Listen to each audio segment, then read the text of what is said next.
I'm getting older every year, but in my heart, I feel like I'm younger because the players just really teach me so much about their world and how different things are. And they're so much more mature and capable than I was at their age.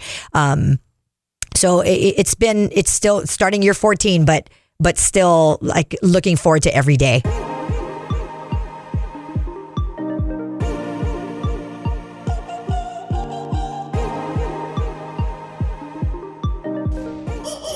The Hawaii Sports Radio Network on 95.1 FM and AM 760 presents Wake Up in the Den with Ku'ule Agbayani.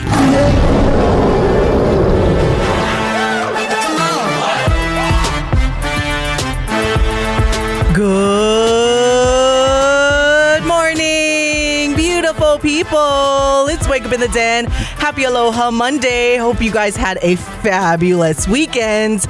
You know, it's been a good weekend and a good past couple of weeks for us here at Hawaii Sports Radio Network. Michael Escaro, Ku'ule Agbayani, and coming to you guys live on YouTube. My apologies for the wrong thumbnail that was up there, but you know what? It's live today, July 29th, not the 23rd, but we're happy to be with you this morning. And we've been talking a lot about football per se, with UH football fall camp starting up and all of that stuff. We know Tua Tagovailoa just signed his massive deal. However, as our Alan Mia likes to say, we're going to talk about the real football today, as we are joined in studio by someone who used to coach me when I was just a little kid, or middle school-ish, I guess. None other than University of Hawai'i women's soccer head coach, Bud Nagamine. Woo! Yay! Coach Bud. How's it? Woo! I'm so excited to have you. We're going to get fired up this morning. I'm so excited to be here. I got up super early. I was like a kid on Christmas morning. It's the first day of the season. Team meeting tonight. Get to see you. One of my all-time faves. Woo! So thank you for having me. Thanks for saying that, even though I know you have a lot of all-time faves, because you've coached so many people, not just myself. But yes, I'm excited to have you here with us today. Yeah, but when I coached you, that's when I was really just kind of getting into the thick of coaching. True. And I remember driving to Kapolei District Park. I lived in Kalihi Valley, would drive out there every single day, 5 days a week. And it was just, that was a very, very special time for me. I think that's where a lot of my foundation as a coach, and just, it really helped to shape me, you know, all of those, the youth soccer experience through NSA, Leahi, you know, all I got to thank John Abkammeyer, right? Oh my gosh. Fred Sue. Memory lane. And we are going to take a trip down memory lane and get into some of the things that are going on right now. However, since this is your first time in studio, we've had a lot of wonderful UH coaches come through, even a couple of HBU coaches. But for those familiar with our in studio for the whole show guest thing, we go way back, get to know the coach. We kind of reset with all of our guests that join us. So we're going to start from the very beginning. Take us down memory lane. And even though I know, bear with me and the audience, I do know Coach Bud, but bear with me because some of the questions will be basic that I already know, but it's better for people to hear you say it. So, well, first things first, where is your hometown and what school you went? That's the most important question. What school you went? That's always the most important question. I was raised in Pearl City, right down the street from Pearl City High School, right on Ho'omoana Street. So Our Lady of Good Counsel Church, that was my home base for all the sports activities. Learned how to play softball, volleyball, basketball, ride bikes, all in that church parking lot. So so spending my entire youth time in Pearl City, but going to Kamehameha from kindergarten. So I'm a lifer up on the hill. So class of 86. Yeah, Mean Green Machine. Class of 86. And what kind of got you interested in soccer in the first place? And were you interested in other sports growing up? Oh, yeah. I was interested in all of the sports. My dad's a St. Louis 63 guy, so he was super athletic. He still is. And, you know, just playing basketball, football, running track, those were his little bit of baseball. So that was kind of my dad's thing. And then when we were coming along, my parents were so good about just letting me do whatever I wanted to do. If I didn't like piano, I didn't have to play it. I tried ukulele and I really liked that. but like was very, very outdoorsy and wanted to be outside all the time. Cause that was the era of like no organized play dates. You basically, shoved your breakfast down your throat and ran out the front door, came back to get something to eat at lunch, and then came back again at dinner. So, our rules were when the sun goes down, your butt better be in the house. Same thing. Yeah. Yeah. So, I think playing with the neighborhood kids and really having a chance to experience different sports. I was a gymnast first and foremost, and then a swimmer.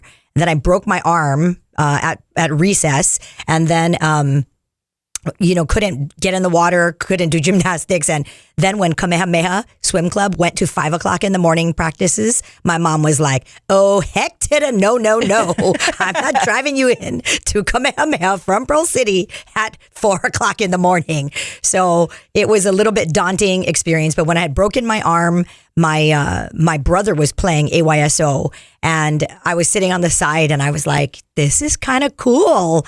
So yeah, I started playing pretty late. I think most kids start when they're like 3-4 years old now, and I started at 11. So funny thing was Kimo Kai from UH, his wife Joycelyn Lee was one of my best friends. She used to give me a ride to school every day. So we were riding the bus, and she's like, "Hey, you want to play on my soccer team?" So yeah, an interesting tidbit about me is I am a product of AYSO. So I'm very proud of my roots there. Won lots of championships with Pearl City, AYSO, and then HISA was just kind of starting out at the time. So I didn't have a chance to play HISA per se because I went straight into WISA, into the women's league. So played with Leahi Soccer Club my whole life, and went on to Santa Clara University and played at Kamehameha for 4 years and loved it. Santa Clara got to go to a Final Four.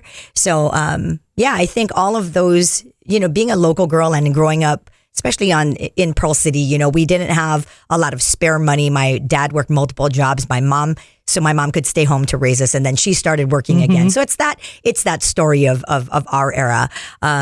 But it was I'm so appreciative of the fact that I have, very deep local roots and now have an opportunity to impact my community.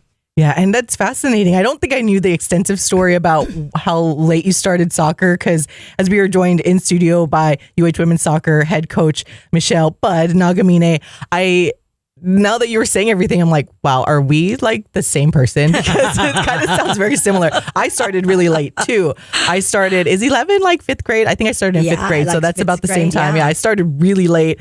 And I think in the middle of an ASO season, because I remember all the girls were like practicing already. And then the coach had to like take me on the side to teach me even how to dribble. And I'm like, I don't know. But I did gymnastics too, volleyball and everything.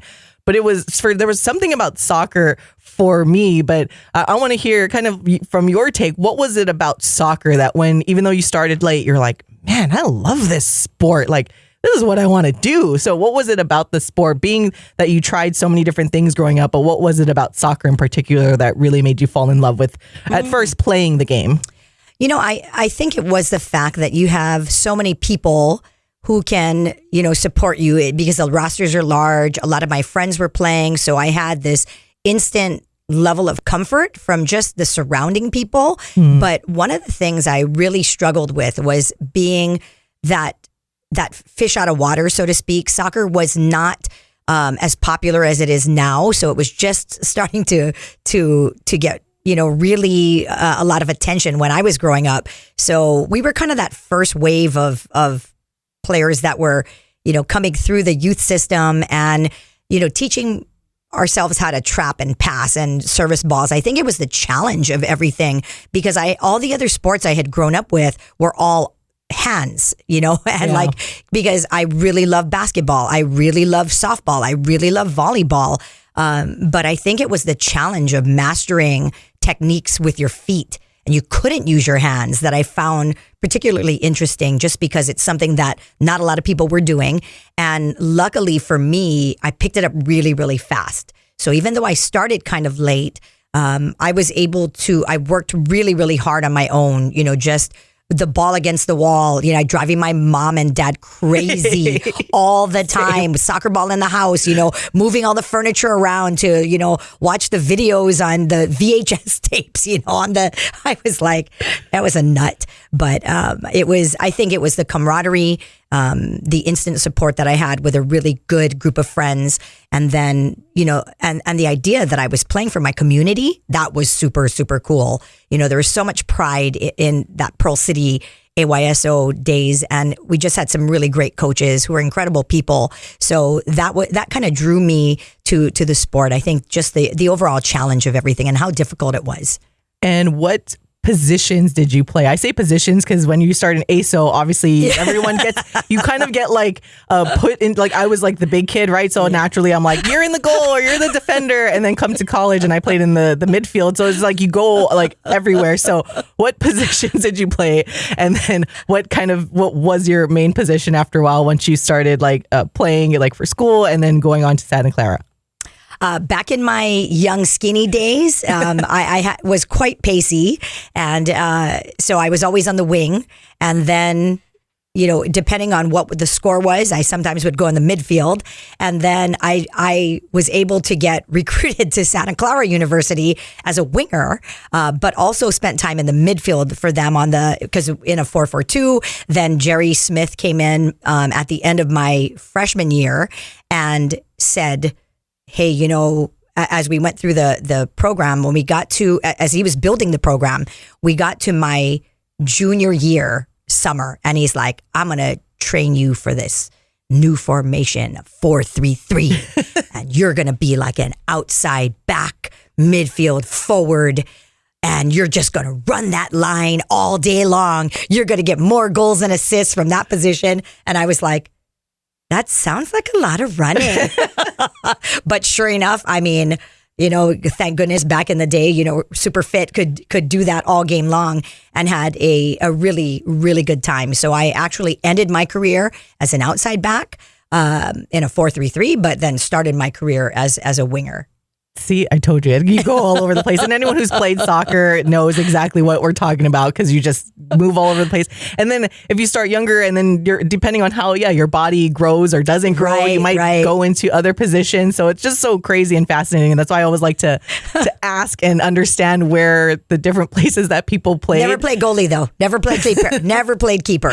Yeah, I didn't enjoy. I always give so much credit to all the goalkeepers because when I was in there, I was like, I hate this. Not only do you get scored on, but when you're younger, obviously, and I don't even want to say when you're younger. As you get older, you still have that mentality like it's all your fault, even though we know it's not. Exactly. The ball has to pass 10 other people before it passes you, but you still feel and I hated that feeling. And then it's just sometimes I didn't play on the best team, so the ball would pass me a lot. And I'm like, this sucks. What is totally so credit to all of the goalkeepers that totally get it have to do that. But we are joined in studio by UH women's soccer head coach Michele Bud Nagamine. We got to step aside for our first break, but don't go anywhere because we were having quite the fun morning this morning, as to be expected on this Aloha Monday. So we're going to step aside and take a quick break. We'll be right back on the Hawaii Sports Radio Network.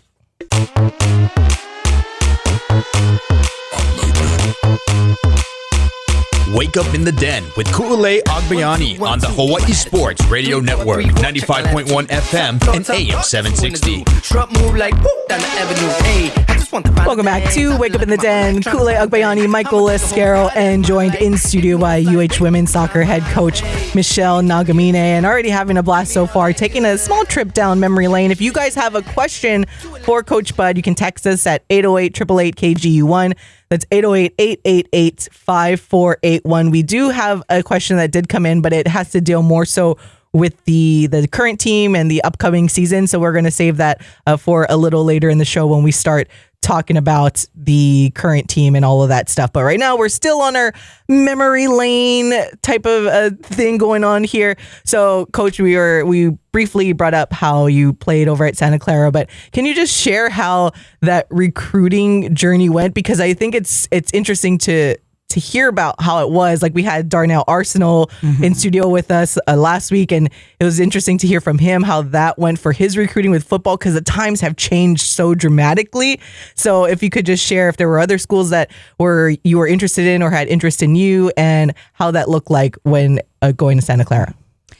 Yeah, I think I was one of the first waves of kids that I can remember. Laura Scaza and, Linda Jackson, Susan Hasegawa. So that class of 84 was a very, very strong soccer class and sent a lot of, people to the mainland for soccer.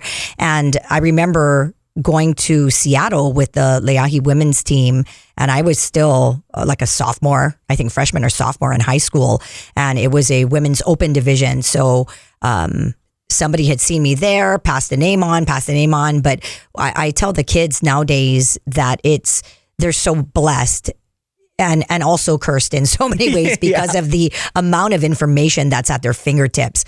It's just shocking to me that this is a generation that doesn't need adults to get information, and that, we relied on just trusting the adults around us. So my college counselor, Myron Arakawa, he was the longtime Punahou School college counselor in recent memory, but I don't know if people really know that he was actually at Kamehameha for a long time as well. And he was the one that said, hey, my friend is the admissions director at Santa Clara University, and everything that you're telling me really sounds like Santa Clara. So maybe we should try to get you in touch with their coach and their, because I was actually set to go to Portland. I had a really, really massive scholarship to Portland, and I had never been there because it's not like today, right? Like when you were going to go to the mainland back in 1983, you plan for half a year, right?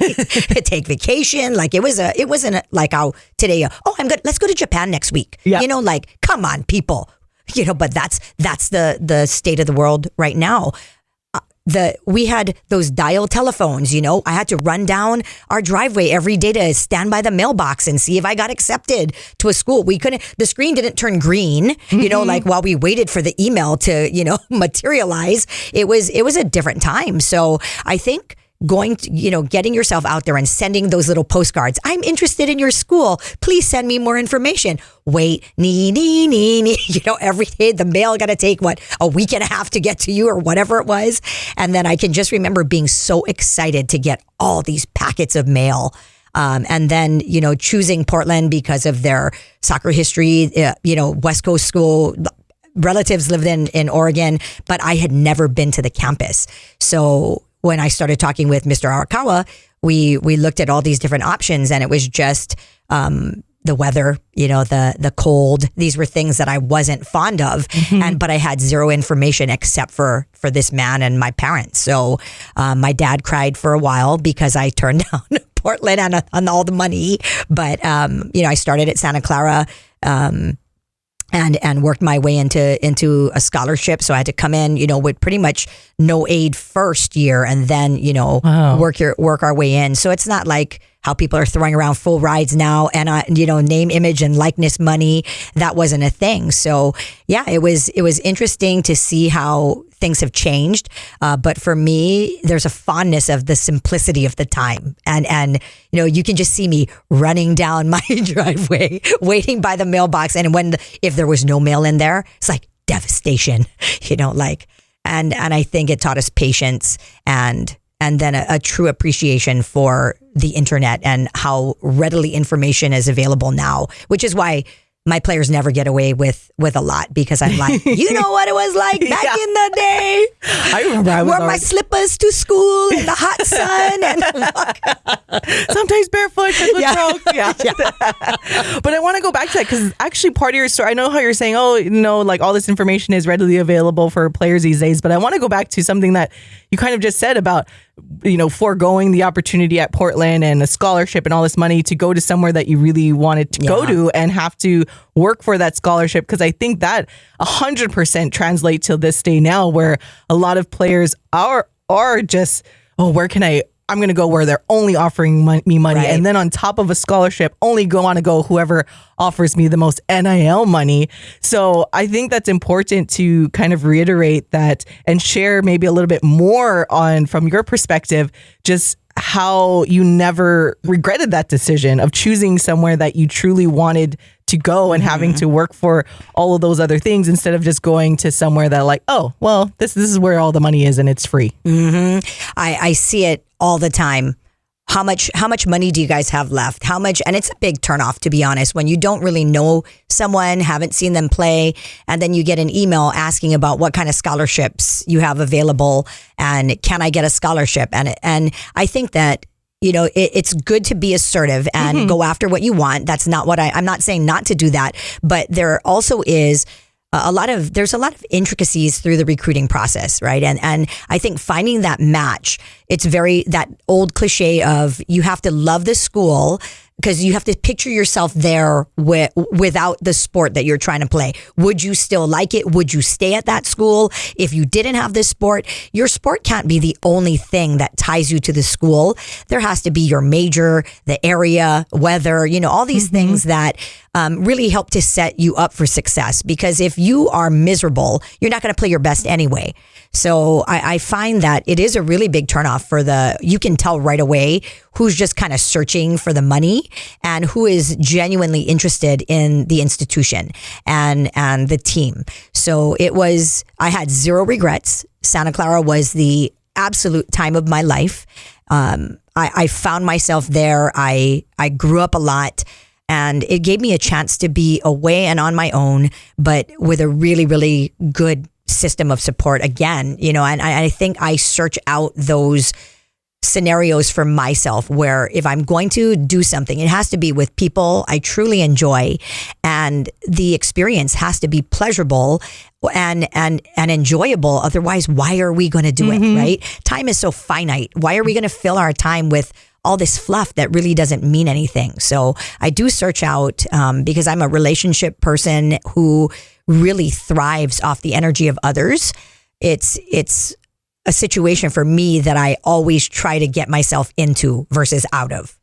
Yeah, and I got to give a lot of credit to this next quote to Coach Beeman, because she dropped this when she was in our studio about, especially when it comes to women and female athletes, you know, they have to feel good to play good. Where on the men's side, they have to play good to feel good about themselves, it starts with how you feel. We say the same things. Yeah, we say the same things in soccer where, and you know, Coach Beeman is a really good friend of mine, and you know, she's like brain food to me sometimes. And I think we really thrive off of the connection that we have with each other. We don't get to see each other a lot because our seasons are opposite, but you know, certainly the support that we give to each other, I appreciate so much. So yeah, we're the same age, you know, or the same, we both live like about a mile and a half apart. So it's one of those things where, you know, that quote that she used, that's 100% right. There's so many things that go on in the women's game that need to happen before the winning happens. Yeah. And now you are still, or at the time we're still a student athlete, of course. So I want to touch upon that a little bit as we are joined by UH Women's Soccer head coach, Michele Nagamine. What did you study and why? I studied communication because I wanted to be an MTV VJ back when, when MTV was still only showing music videos and didn't have all these reality shows and everything. I wanted to be an MTV VJ. Grew up watching, you know, Alan Hunter, Nina Blackwood, and, you know, Martha Quinn. And I mean, I was like, I can do that. I can do that. So I went into communication with a TV production emphasis, really, really loved producing and directing. But I discovered that I did not like to be the talent. So I had an internship, you know, where I was in front of the camera, writing stories in the van, going back to the studio, blah, blah, blah. And it was just so nerve-wracking. And then getting in front of the TV, you know, and it was those big, you know, like now all the guys come out with their little tiny video recorder and camera, and it's like 5 pounds. And here we were like lugging around. I mean, the tripod alone was like 20 pounds, you know, and you put the legs down, and you had to it was this whole process just to set up the equipment. And, the beta pack was, another 20 pounds. So here I am. And remember, I told you my young skinny days, right? I must have been all of 8 pounds trying to carry around all this equipment. So it was, but as soon as I got in front of the camera, dry mouth, sweating, and just, it wasn't for me. But I think because the Portuguese side of me, everybody's like, hey, can you be my talent for this thing that we have? So, the cooking shows. You're so charismatic. You match. You know what? I'm actually really shy. I am. I know that people are going to be like, you're crazy, but I actually recharge myself alone. It's so I thrive off of the energy of people, but when it gets to that point where I need to just recharge, I need alone time. And I mean, just, I can be anywhere. I can be sitting someplace by myself, driving in the car for, an hour and a half. I mean, whatever it is. But I really do kind of revel in the quiet because the rest of my life is always so crazy. Yeah, I can see that. I can relate as well.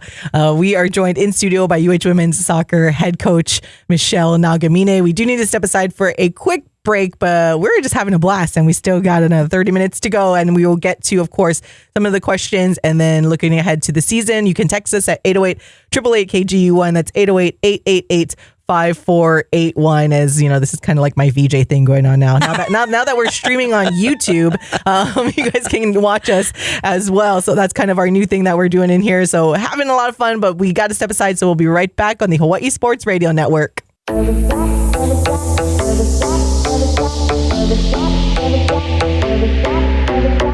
Back to more Wake Up in the Den with Ku'ule Agbayani on the Hawaii Sports Radio Network, 95.1 FM and AM 760.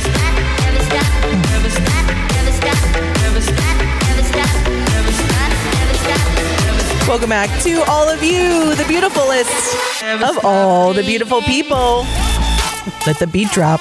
It's Wake Up in the Den alongside Michael Escaro. I'm Ku'ule Agbayani, and we are joined in studio by UH Women's Soccer head coach Michele Bud Nagamine. All right, we talked a lot about your playing days. Now we get into the coaching side, because for those of you guys who kind of missed our social media post and a little banter at the beginning of the show, Coach Bud actually used to coach me back in the day when I was, I think, 7th grade, I think is when I played for NSA. So, and still to this day, which I kind of want to touch on that some more as well, as till this day, you are obviously I don't play anymore, but during my entire soccer playing career, you were the only female head coach I ever had. It was all, male head coaches during my time. Now you start to see a lot more female coaches, but I think that's so fascinating, and why I want to ask you about it. At that time, I'm sure there weren't many female coaches as well. I mean, when we were at NSA, I feel like you were the only female coach that we had for that club as well. So what made you, after you realized your VJ dreams were not going to happen, what made you think about wanting to become a coach and really continue on this track and now coaching a Division I program? I really do have to give a lot of credit to Darren Vorderbrigge from Hawaii Pacific University. He was the one who called me out of the blue when Mark Kane retired, and I thought we were going to be talking about outrigger hotels, and rooms for HPU. So he invited me to lunch at Hukilau, and we go down there, and we're I had been coaching at Kamehameha for years. And so I guess if we really, really wind it back, Coach Walt Thompson he's a legend from the Windward side. He was doing, he still, I think it was doing like his Renegades track club and all of that stuff. And he was the head coach at Kamehameha and brought me in as a volunteer assistant, just graduated from college, came back and was, trying to get into the scene, because on the Leahi side, Dale Bordner, who is a very prominent realtor today, her daughter Emily was playing in Leahi, and she's like, hey, we need a coach for this team. If we don't have a coach, they can't play. And I was like, oh no, that's so sad. So Dale, I remember it was my very first board meeting, and she's like, I think you should coach. And I was like, one problem, they're 17, I'm 21. I don't think that's a good thing. Like, we're too close in age. She's like, if you don't coach, we're not going to have a team. So I ended up coaching that team, and it was just jam-packed with really, really good, soccer players.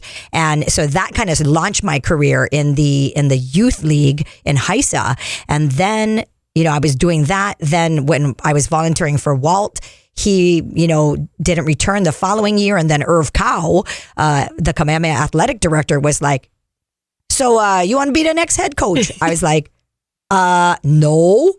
He goes, yeah, you can. I said, Irv, I have one season of experience as a volunteer assistant who didn't even go every day because I had just started a job at Data House. So that's crazy. He said, you know what? You are the deep end of the pool girl. I was like, what does that even mean? And he's like, I would throw you in the deep end of the pool and you're either going to sink or you're going to swim. And I know you're going to swim. And I was like, okay, you know what? I'm a swimmer. So that was my roots, right? So I was like, as long as you have a life preserver that you can throw in, if I get into trouble, I'll do it. And, 20 something years later, right? 20 years later almost, my career at Kamehameha ended and my career at UH began. But in that middle, there was about 3.5 years where I had been the head coach at Hawaii Pacific University, and Darren Vorderbrigge was the one that called me. I'm working full-time as the director of sports marketing and sales for Outrigger Hotels. And he calls me and he's like, hey, let's go to lunch. So we go to lunch and I'm like, yes, I'm finally going to get all those HPU teams to stay, at Outrigger when they come into town. So we go to lunch and he's like, and I distinctly remember eating, and he's like, well, the real reason I wanted you to come here was because I wanted to see if you'd have any interest in being our next head coach. And I was like, like food choking on my chicken salad, it was, and I had no idea. It was like so out of left field. And I was like, surely you can find somebody with more than zero coaching experience at the college level. And he's like, no, it's a part-time position. It's not going to take up. You're just good. So he described the job to me and I went home and I thought about it. I was like, that's pretty cool. Like I could be a college coach, but I could still have my job. It would tie in nicely with Outrigger's vision on what we wanted to do with our sports sales department. So this is back in 2006, I think. Yeah, because I remember. No, it's 2000. Coach yeah, Bud was coaching when I was at Chaminade, so it's like, what? She's going to coach college now. It's on the team that like our one true competitor because we were really not that good. So it's just like, thanks, coach. Yeah, so that's how that happened. So thanks to Darren, I got in there. And then, when Pinsum retired from UH, I got a whole bunch of calls. This is your dream job. You need to do this. This job was made for you. And I was like, I already have my dream job. Like I love what I'm doing and I get to do everything I want to do. Kamehameha, HPU, Leahi, and then my full-time job. So, but it was really like 4 full-time jobs. So the opportunity to kind of consolidate my life was lingering in the back of my mind. Yeah. And then, I believe I applied for the UH job on the very last day that the applications were open because I just never wanted to be measured by, winning and losing. And it just seems so cutthroat, Division I athletics. And, Missy Moore, my BFF said, hey, you seriously don't want to apply because you're afraid to fail? Like you're a big fat hypocrite. You tell your kids, dare to be fabulous. Step out of your comfort zone. Get uncomfortable with being get comfortable with being uncomfortable. And now you're afraid to be measured by your win-loss record. So you turn down an opportunity for the only Division I head coaching job in the state. She's like, weak sauce. Ooh, shout out Missy. Yeah, so Missy was the one and just kind of pushed me over the edge there and just I'm grateful because I'm so happy and I think it hasn't been easy. We've had major obstacles, but I'm super excited about where this team is at and how we got here. So yeah, that's kind of the whole. Like, surely not a pandemic was an obstacle that you had to overcome. Yeah, that little thing called the pandemic, and then being able to bring a team back from that. In 2019, we're at the top of the Big West, right? We finished second in regular season, get into the Big West Conference tournament. The very next year, the pandemic, they canceled two conferences cancel their season, the Ivies and the Big West. So now we're out, and now we live in a beautiful place, and we're getting tickets if we sit on the beach, and the shutdown was just incredible. So I don't think any of us fully realized what kind of mental health issues would happen post-pandemic. We had an idea just because the experts said, they told us all these things that we could probably most likely expect.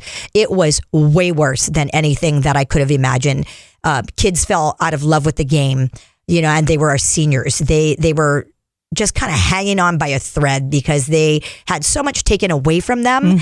And then asking them to come back after almost 650 days of not playing a competitive game. So it's no mystery that, 2021 season comes around and we are just a shell of who we were. We're trying to just hold things together. And it just seems like, that cartoon where they plug one hole and the next hole opens, and then pretty soon you've got, toes in one, fingers in the other hole. And it was just, kids were depressed. They were, they had anxiety. They were homesick more than usual, just because they knew when they could go home, it was their choice not to go home. But when you're told you can't go home, then that was a whole nother story, right? So it was just a really, really intense, very, very, very tough thing to just watch the kids have to go through. Because I know for me, selfishly thinking back, if that happened to me in my senior year of college, what I would have been like, I give them so much credit, so much. Especially for the ones that are not from here and can go home. That's easily. right. And we didn't think about it at the time, but one of our players had a brother with special needs and had a massive respiratory condition that prevented her from going home to see him, because we didn't understand COVID. I mean, we still don't understand COVID, really. So it was just one of those situations where it was uncharted territory for everyone. And we just chose to focus on the positives. We read the energy bus, via Zoom online. We gave them all these different things to do during the pandemic to try to hold the team together. But this group of women were just so resilient. But that lack of leadership in that 2021 season, and then having an abbreviated pandemic schedule of only 15 games for 21, and 22, it was just really brutal. So I'm happy to say though that we got through it. We really focused on building trust and our culture back up, because we hadn't seen each other in person for a while, and then we couldn't practice more than 6 feet away. So that was actually really challenging to come up with activities that were going to be game realistic, but no pressure. So we had to do a lot of shadow play. But yeah, looking back, it's almost comical now. But man, that was a tough time for all of us. Yeah, and I'm glad this is like the perfect transition, because I know a lot of, soccer fans that don't entirely understand what these student athletes had to go through at that time. We're kind of wondering, like the last, like 2021, 22, why there was such a huge drop off from the success of 2019. And then when we came back, but now we've starting to see the program. Last season, you guys did really well. Almost feels like we picked up from 2019 last season. And now huge recruiting class coming in this season, and looking forward to the upward trajectory now. But going to take a break a little early, because we're just going to go through the end to talk about this current season and also the training that's coming up and how that is looking like as well. As we are joined in studio by UH Women's Soccer head coach Michele Nagamine. So we'll be right back to close things out here on the Hawaii Sports Radio Network.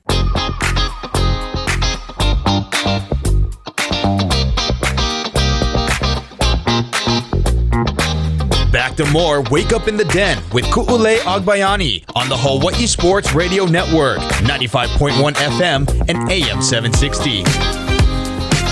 Welcome back to Wake Up in the Den. Ku'ule Agbayani, Michael Lescaro, and joined by UH Women's Soccer head coach Michele Nagamine. All right, here we are. We're going to talk about this season, and we spent the entire most of the show talking about you and getting to know you a little bit more. And for a lot of the fans and the viewers and the listeners that get to know more about Coach Bud, but now looking ahead at the season, and don't worry, you guys, we'll check in with Coach Bud a lot more now and cover a lot more soccer now that we have Michael, who is going to be our resident beat writer. Well, I don't know, he's more than just a writer, so coverer person. I don't know. All around, awesome. But we'll have more soccer coverage for you guys on HawaiiSportsRadio.com and on this show, so you won't be left in the dark when it comes to UH women's soccer this upcoming season and throughout the next however many seasons as we are still around. All right, but looking at this season, Coach, you have 10. I had to keep counting. I was like, is that many players part of this year's incoming class? 10 new players, a mix of some local players, so a player from Japan I see here, and of course across the continent as well. So just talk to us about how this recruiting off season has been going, and wow, what we can expect from some of these new players coming in. We are beyond excited. I woke up today to, we have our first team meeting, and it literally felt like a holiday or a birthday because I was just so excited. I was up before I'm usually up. I'm old, so I'm up before my alarm most days. But I mean, I woke up before my alarm, was just kind of living in the moment when I had my coffee. And I'm super excited. We've put together, and credit to, Daniel Saucedo and Kaula Rowe, for helping me get, this really, really talented class together. And actually it started with Mark Fournier, our former associate head coach. So, he's had some things to do with this class as well. But, looking at the depth I think that's the thing that excites me the most. We've got some really incredible people, but some really awesome athletes. I think this incoming class is one of the most talented classes we've had. So the expectations are high, but we also realize that some of them are true freshmen, and it's gonna be a season of just adjustment, going from club and high school to the speed of play and the demands of Division I soccer. So I look at our roster, and the word that comes to mind is depth and athleticism and size. I was going to say, that's what stood out to me with this incoming class, because as someone that's listed as 5'7", in college, we would go to play the teams on the continent, like Notre Dame, Dana Mira, who doesn't exist anymore at the time, Dixie. But they were their shortest player was my height, and that's Division II.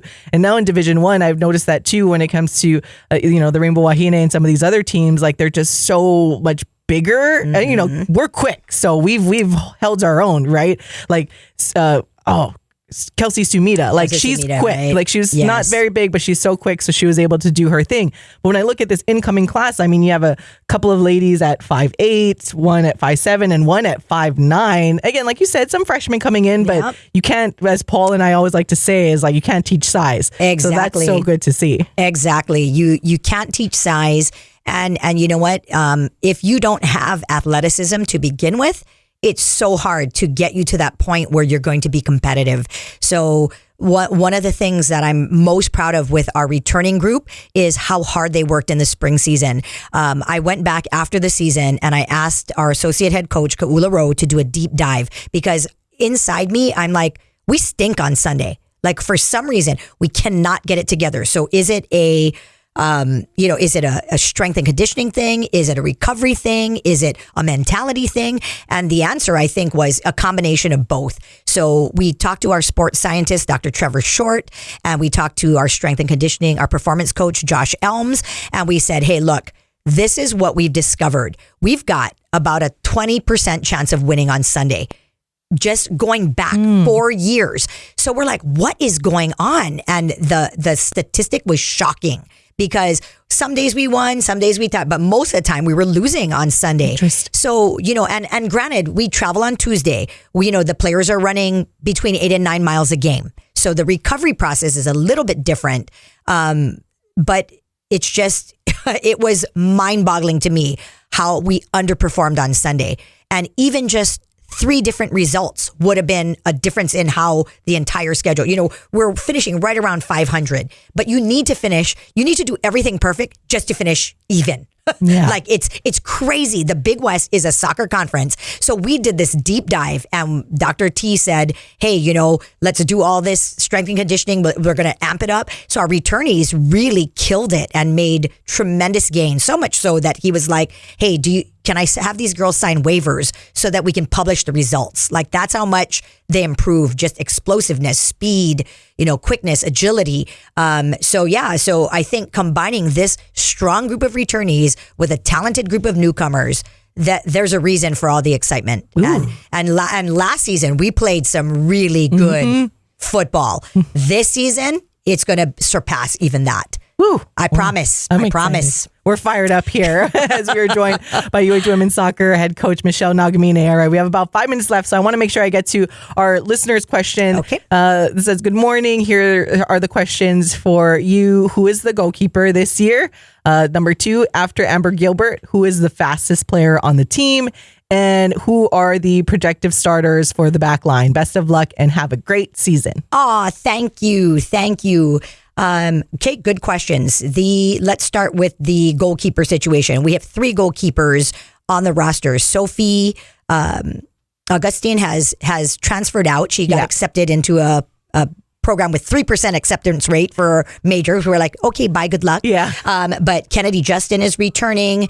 She was a freshman last year. We also have Bree Chirpich, who has emerged through this spring as our starting keeper. But Natalie Dobler is from Germany and coming to us via Monroe College, and she is chomping at the bit to get out there. So we actually have 3 goalkeepers, and the position is, as we like to say, up for grabs. So we will use the first 2 weeks of preseason to kind of determine what's going on there. But as of spring, Bree was our starting keeper. Here we go, up for grabs, as we should say. All right, after Amber Gilbert, who is the fastest player on the team? Oh, it's going to be a toss-up because we do have some speed and we've got some power speed. So when you look at a JC Jika, a center back, she's quick and she's got pace. So, but I think statistically, it's probably going to be Alice Davidson. She is one of the freshmen from Oregon, and she is 100, 200 meter Oregon State track champion. So okay. she's got track cred, not street cred, but you said, statistically. Statistically, but we do have some pace. I mean, when I look at our roster, I mean, we've got some really explosive people. So, but Alice statistically is probably going to be our fastest after Amber, and then also there's Bryn Mitchell too. She's got some wheels. So, but she's the George Ariyoshi type, the silent but violent. I love it. All right. I know this is kind of difficult because we haven't actually started, training yet. That begins tomorrow with the players. But the last question from this person, who are the projected starters for the back line? Which I got to give a shout out to this texter because I love the obsession with the defense and the goalkeeper. Nice it's nice to see. As a former defensive player, thank you for this. Well, I think, JC Jika has locked up a position at the center back spot. And then, Fabiola Zamora, Zoe Park, on the outsides. And then I thought that, Eve Bleem had a really good spring.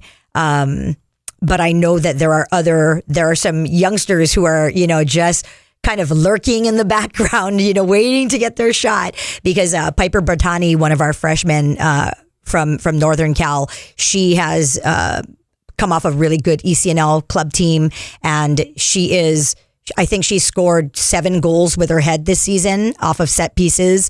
So she's going to be an aerial presence for us that we've been, to be honest, kind of lacking. So I think she'll compete for time at center back. We got a local girl, Laulea Amuksang, out of Punahou, who's going to be, looking to compete for time on the outside back. And then, so I think even JC, but we also have, like I said, we have so many people. I know, that's Riley. Yeah, Riley Simpson had an incredible spring, and she's one of our most explosive players coming back as a sophomore. So, she was a bit of a bull in the china shop because she's like 5'10", but that girl can move. So, she's made a name for herself in the coaches' minds through the spring season. So yeah, that would be our back line, I think. I love it. We're fired up. All right. We only have like a minute and a half, but I hope we can, as best you can, explain the training situation. We know the previous practice field is being worked on. We're still playing in YPO this season. Hopefully next season be able to play in the new stadium. But oh no, it's only like a minute. Sorry, Coach Bud. No. But where are you guys practicing and how does that look like? Yeah, we've been off campus since November. I think they're working as fast and as hard as they can to get the field completed. So we've been in the baseball outfield, the softball outfield.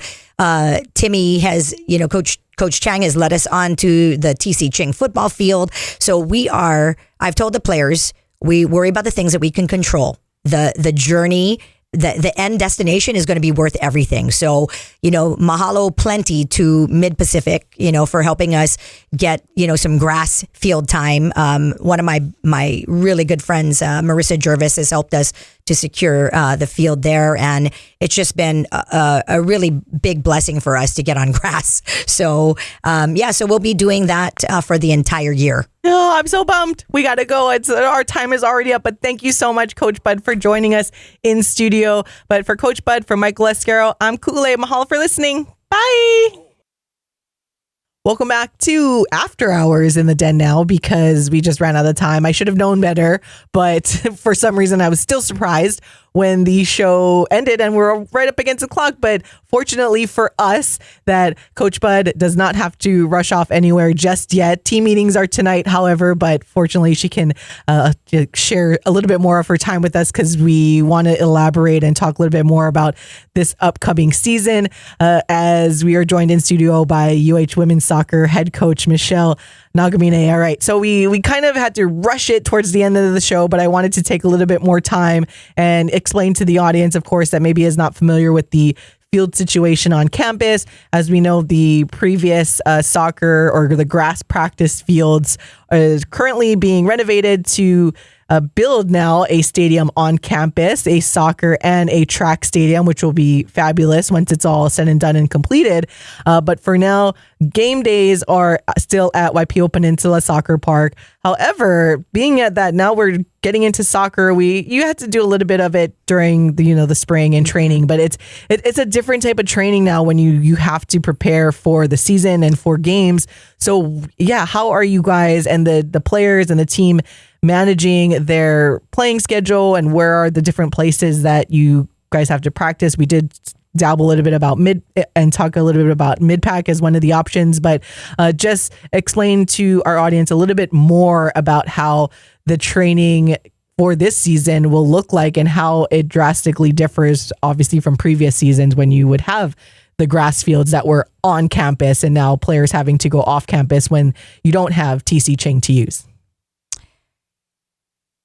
It seems pretty daunting when you think about all the equipment that needs to be moved and everything, all the logistical issues that need to be resolved. If I could pull up a spreadsheet and show you, it's all color coded with the, when we're away is in blue, when we're at mid-pack, it's in, orange, when we're on campus, it's, et cetera, et cetera. So we have asked the players to just understand that the reward at the end of the line is going to be great. We're going to have a beautiful on-campus facility to share with track and to use and hopefully get a different crowd as well, build the student attendance and give them an enjoyable on-campus experience.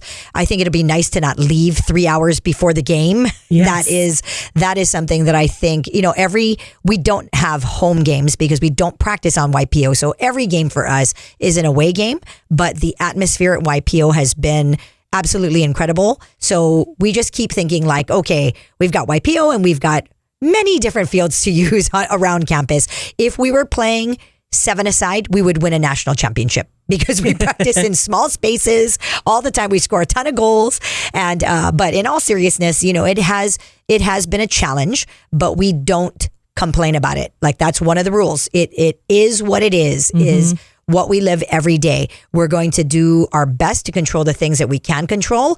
And if there's a delay or something happens, then we're going to roll with it. We're not going to dwell on it because it's out of our wheelhouse anyway. So props to the players and my staff. They have been absolutely amazing of just rallying around a very challenging situation because getting a full field, that never happens. So we don't get to play 11 aside. We usually, when we have a full field, you can like do shadow play and walk through, set pieces and things like that. We don't have soccer lines on any of the fields because, Coach Rich Hill has been really gracious about offering baseball and letting us play out there in the outfield when they're not, in season. So that, because now at least our seasons are opposite, right? Mm-hmm. So, and then Coach Bob and Dee and Lons, they've been so good about just, letting us on the outfield, and we pick up like the grass. Like if there's grass on the field, we bend down, and everybody does because we know how meticulous they are about upkeeping their facilities. So we try to treat everybody's field with the utmost respect, and we're so grateful to all of the coaches, especially Coach Timmy, who has to practice on and play on his game field. It's extremely just trying and challenging because you've got the offensive group, the defensive group. So we just kind of dance around, and Maddie and Ren have been really good about hey, Coach Bud, when the defense comes out, we're going to use up to 35 yards, and then you guys can take from. It's been really nice to get to know all the different coaches, and it's been. I think the novelty has a potential to wear off very fast. But, like my assistant coaches, they take care of all of the equipment. We drive everything up to the biomed building. We go through that little gate and get onto the mid-pack field. And then we come back down and we have to move all the equipment back. So, today the guy's lining the field. So the little things that you don't even think about, we can't have all of our people, we're short staffed. So just lining the field that was on campus was a challenge, because Kelly's the only one managing, Kelly and Devin. But now, getting the field guy to go to the biomed lot, to go through the gate, to go line the field and then submit the bill to mid-pack, and then mid-pack bills us and we pay. I mean, it's just, the red tape. These are things that people don't think about. Mm-hmm.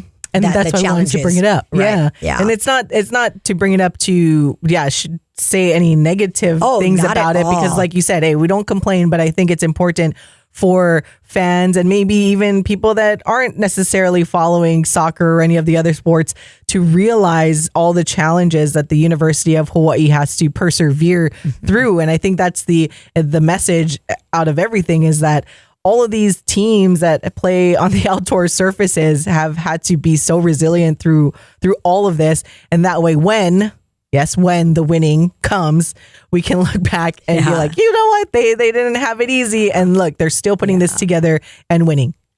Coach, I want to go back to YPO. So this is kind of a two-part question. Okay.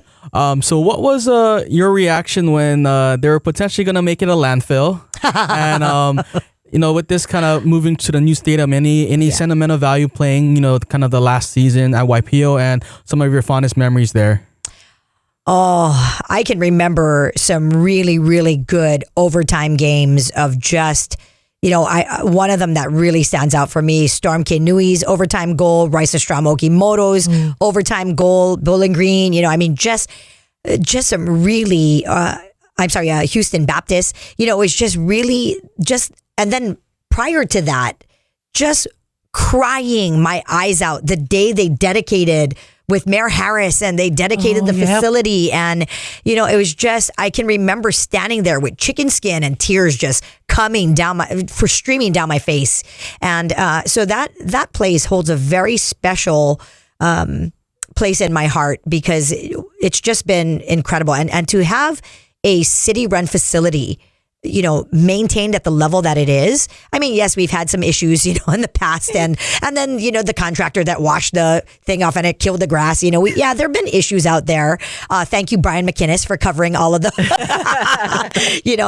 But it's been a long haul, and it just holds so many great memories for me. But the overtime goals and like the crowd going nuts. I remember beating USC in a spring game with, thousands of people in there, just jam-packed, playing UCLA and setting the record for attendance, and just it's been it's sad to see that time come to an end, but I do believe that with one grass field on campus, there may be some splits out at YPO where we play a Sunday game, at home, and maybe an evening game under the lights, since lights are not going to be till the second phase of the project.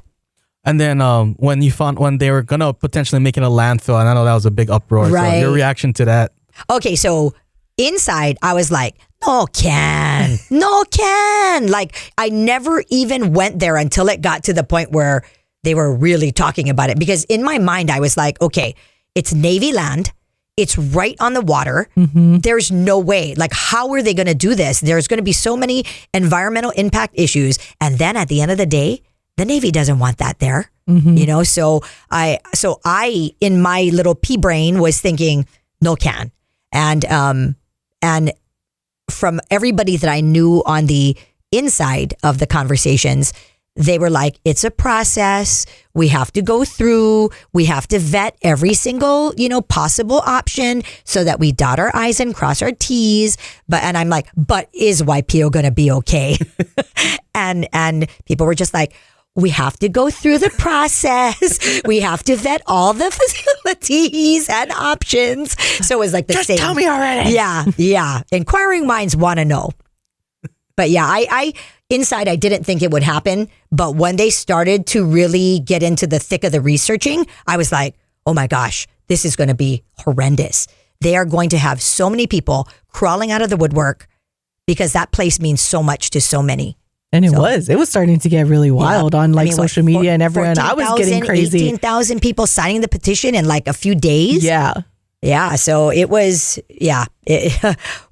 I'm glad that we're out of that battle. And it's all good now. And now we can go support Rainbow Wahine soccer out at YPO this upcoming season. All right. Looking ahead, kind of keeping with our on track with this. What we can look forward to, as we said, first game is starting off with the outrigger kickoff against Georgia Southern on August 15th. So everybody mark that in your calendars. And then you go through the season. Obviously, you always look forward to Big West opponents. Like we mentioned, how it's the Big West is a soccer conference. That's but right. Are there any, non-conference games you're looking forward to? And if you had to pick one, what is the Big West conference matchup you're looking forward to the most? Any redemption games that you think your team is looking for? Maybe not just you in particular, but for your team, what they're looking forward to. I think we're really looking forward to Cal Poly. I think we're really looking forward to Irvine. We don't mean to overlook anyone. Yeah. This season was the rotation of death for us. So, for example, I will tell you what we do. We go and play CSUN on a Thursday. We fly home on Friday, probably with Fullerton. And then we play Fullerton at home on Sunday, only to leave again on Tuesday to go back and play Irvine and San Diego. So it's a daunting schedule. So we have UCSD first. So we'll go CSUN at CSUN, Fullerton on Sunday at home. And then we fly back on Tuesday to play UC San Diego on Thursday, and then finish out that weekend with Irvine on Sunday. So that's the one that you guys have circled. Like, we can do this. Yes. If we can just get through, there are two daunting weekends. If you look at our schedule for Baylor and Portland, Bowling Green pulled out of the tournament really late because they had a coaching change and they sat on our contract for a while. So that was kind of a nightmare there. But now, because we wanted to preserve the weekend with Baylor and Portland, who were both, guaranteed 2 games in Hawaii as the host, we got to eat it. And we play Baylor on Wednesday and turn right back around on Thursday night and play Portland. So we have 2 weekends, and those are them. Those are the ones that are circled. Yeah. Again. Yeah. And that's why I thought it was interesting to get your take on that, because yes, you never overlook any opponent whatsoever. Absolutely. But there's always a weekend or a few games, whether it be a redemption game or anything that you kind of are looking somewhat ahead to and trying to figure out in your head, all right, how do we become successful in playing in these games and that type of crazy couple of weekends that you guys have. But again, August 15th, Georgia Southern at YPO Peninsula. Angela soccer stadium that we're looking forward to. Obviously, Michael Lescaro will have your coverage of that as well. All right. I want to end this conversation with a little bit of some of the fun questions that we didn't get into during the live show. Obviously, the Olympics going on right now. Before, we'll still stick to soccer a little bit, though. If you are going back to your playing times and your time and current times, who was your favorite player during your playing or early coaching days? And then who is your favorite soccer player that's currently playing now? Oh, that's a great question. I don't get that question very often at all. When I was younger, we didn't have access to the kind of international soccer that we had, and there were not a lot of women playing the game. But the one woman I thought was crazier and scarier than anybody I had seen was Michele Akers. And, she was just playing against her was terrifying. She's so tall, so good in the air. But that group of 99, the 99ers, this is their anniversary year, right? They, playing against Julie Foudy in college. I remember you played against Julie Foudy? Oh, yeah. And she scored 3 goals against us on her own as a freshman. And I played against Mia Hamm. I played against, Chris Lilly, Carla Overbeck. I mean, these are my childhood that you're talking about. No, because and it's like you know what? That 96 games and 90. Yeah, I'm like, wow, this is all of the players I grew up with. Yeah, and Brandy Chastain, I just texted her the other day because it was her birthday in July. And, so these are people that I kind of grew, they were my time, but they were doing things on another level and stage that was so incredible, So I think the fiercest competitor I have ever played against or watched was Michele Akers, and just, her determination. I mean, I can remember, I think it was in 96, she had like the IV set up, right? She had battling Epstein-Barr, splits her head open and gets stitches and goes back in. And I'm like, this chick is nuts, but I think that kind of grittiness was something that I really admired. And then in the modern game, there are so, I mean, watching the game against Germany yesterday, how are you going to deal with a front line of Swanson, Rodman, and like Mallory Swanson, Jaden Shaw, I mean, Sophia Smith. I mean, these kids are just, it's insane how athletic and just, I remember watching Trinity Rodman play club and thinking, holy smokes, this girl is going to be, and they're like, hey, that's Dennis Rodman's daughter. I was like, stop it. I see Trinity Rodman, but I never thought like that's Dennis Rodman's daughter right on the brochure. Same last name. But I love watching Trinity Rodman play. I think she's got, that it factor. And a bit of no nonsense too. She's all about it. Like what you see is what you get. I just think that the women's national team too, they're in such a good place now because I think a lot, making those tough calls of like, okay, you're older, so you're going to sit this one out and, and kind of the changing of the guard. Rapinoe's retiring, the Mewis gets out, and now you're bringing in a bunch of young players and the hiring of Emma Hayes. That was a whole nother level, right? I mean, this is the number one job in women's soccer. And, for her to take it, was a definite win for us because she's a proven no nonsense, don't take any crap kind of coach, and I think she's proving it right now. So yeah, I wish them all the best. I hope we come home with the gold. Yes, I know. It was so hard, right, as a soccer fan to watch what the women's team was going through recently. Right. And not just obviously in the U.S. I mean, Spain had that whole thing going on with their head coach as well, but we're still able to win. So shout out to those ladies.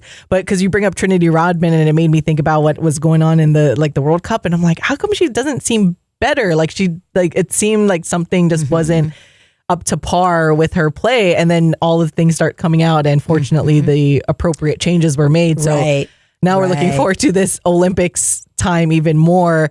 But aside from soccer, what is your favorite sport or sports to watch in the Olympics? Oh, I love track and field. I love swimming. Watched a little fencing yesterday. I there's something about the Olympics and rugby. Oh, sevens. I don't know what the heck's going on, but like they're so entertaining.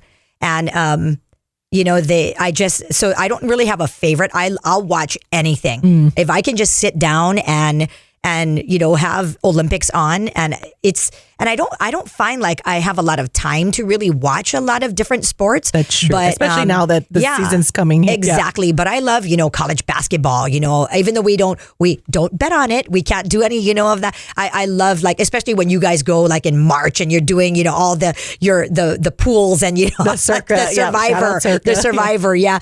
It's just, it's so fascinating to me. And so we never bet on sports, but like I'll watch anything. I'll watch pickleball. I'll watch, I won't play pickleball, so please stop asking me. but yeah, I just love it. I love all sports. But man, Olympics has been so fun. Yeah, and looking at just all sports and now women's sports really coming into its own. It's about time, really, that now you have the NWSL with soccer and like all the money that's going through that. And then, of course, we see women's basketball just on a whole other rise. But what has that been like for you to see women's sports in general, like just really be uplifted finally? And of course, the sport that is close to you with soccer also continuing to have its rise and attract more fans and get the promotion that it has so deserved. As someone that's been a part of this game for so long, what has it been like to see this growth and the popularity in women's sports?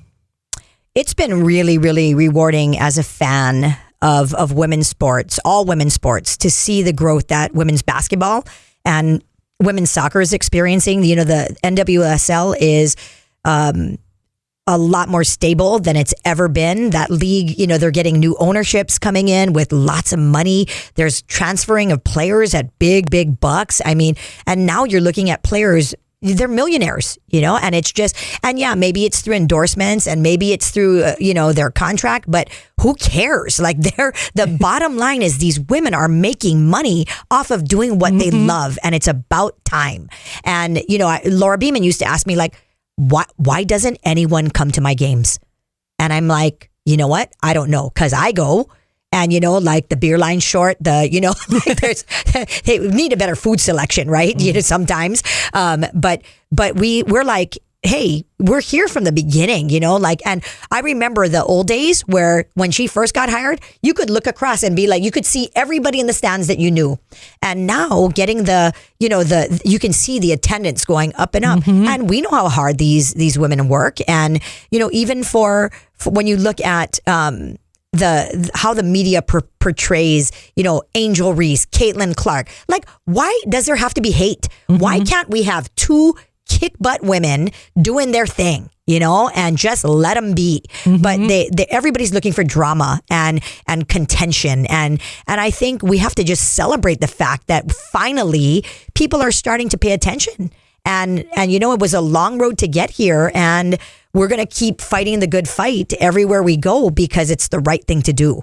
Yeah, when it comes to women's soccer, I would say it time and time again. I'm like, women's soccer can be more interesting than men's soccer at times. Yes, the men's game is a lot quicker and has a lot more power. That's in every sport.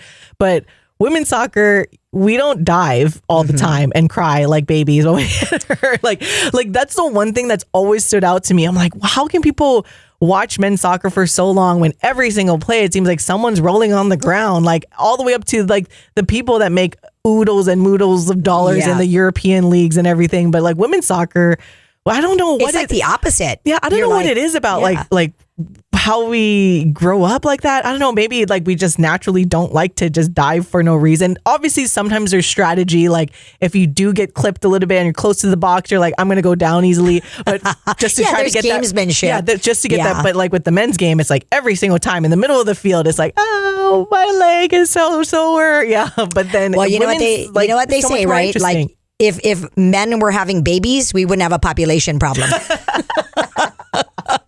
Poor Michael. Michael's over here. Yeah, love the guys, love the dudes, but let's be real. There's a distinct difference between men and women's soccer. And, I love watching the men's game because it's so fast. But when you can't get a rhythm because they're just rolling around and, grabbing ankles and, holding their face and then you watch the replay, you're like, stop it.